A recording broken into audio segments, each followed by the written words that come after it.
wabarakatuh. Perkenalkan, nama saya Indah Arina, NPM 2021020240.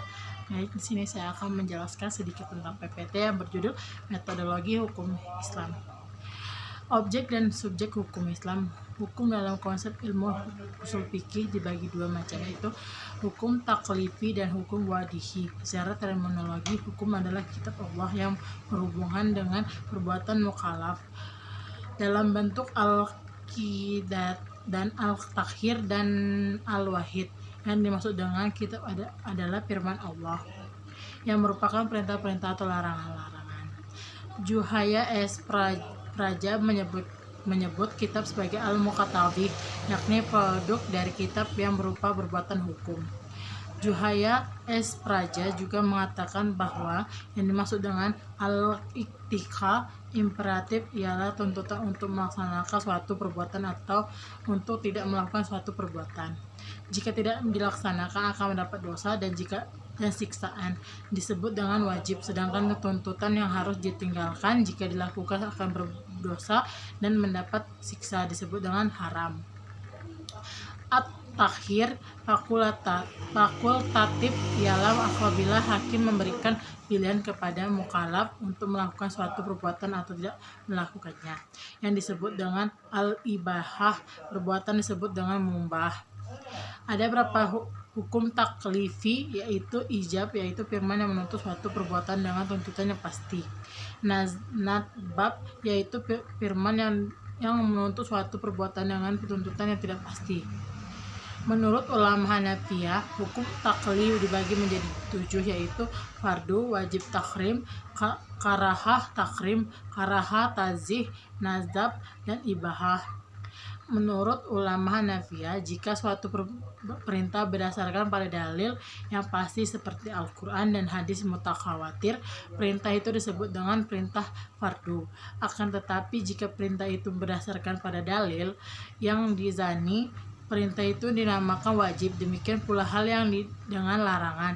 Jika larangan itu berdasarkan pada dalil yang katakhi, disebut haram. Sebaliknya, jika larangan itu didasarkan pada dalil yang zahni, maka tergolong pada hukum makruh. 5 atau 7 jenis hukum tersebut dinamakan dengan taklifiyah, yang artinya tuntutan atau memberi beban. Taklifi disebut pula sebagai jenis perbuatan hukum. Hukum wahdi ialah firman Allah yang menjadikan suatu sebagian sebab adanya yang lain. Mashab atau sebagai syarat yang lain. Masyrut yaitu sebagai menghalang mani ada yang lain. Hukum wahdi dibagi 3, yaitu sebab, syarat, mani. Tafsir salah satu metode pengalian hukum Islam. Al-Quran dan Sunnah diyakini sebagai sumber hukum Islam. Kemudian nasa terkandung di dalamnya ditunjukkan untuk mukallaf.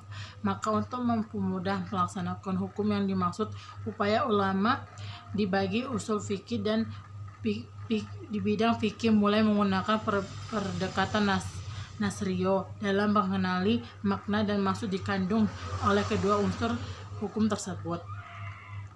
Meskipun naskah Al-Quran dan Sunnah telah muhamah campur tangan, akal tidak dapat dielakkan. Al-Quran sebagai sumber hukum Islam. Adanya ayat-ayat tersebut saling menafsirkan karena adanya munasabah al-ayah, tetapi tidak jarang ayat-ayat tersebut membutuhkan hadis-hadis yang menjelaskan atau melalui pendekatan ijtihad yang sepenuhnya menggunakan rasio. Munasabah aliyah merupakan secara kerja akal yang ijtihad, karena akal merupakan suatu mungkin untuk mencari dan membentuk paradigma penafsiran tersebut. Ijtihad sebagai metode penangguhan hukum Islam.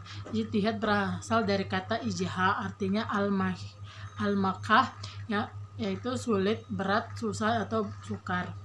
Menurut Rahmat Syafi'i, secara etimologi kata ijtihad artinya suatu dan kesusahan. Al-masyika juga diartikan dengan kesanggupan dan kemampuan.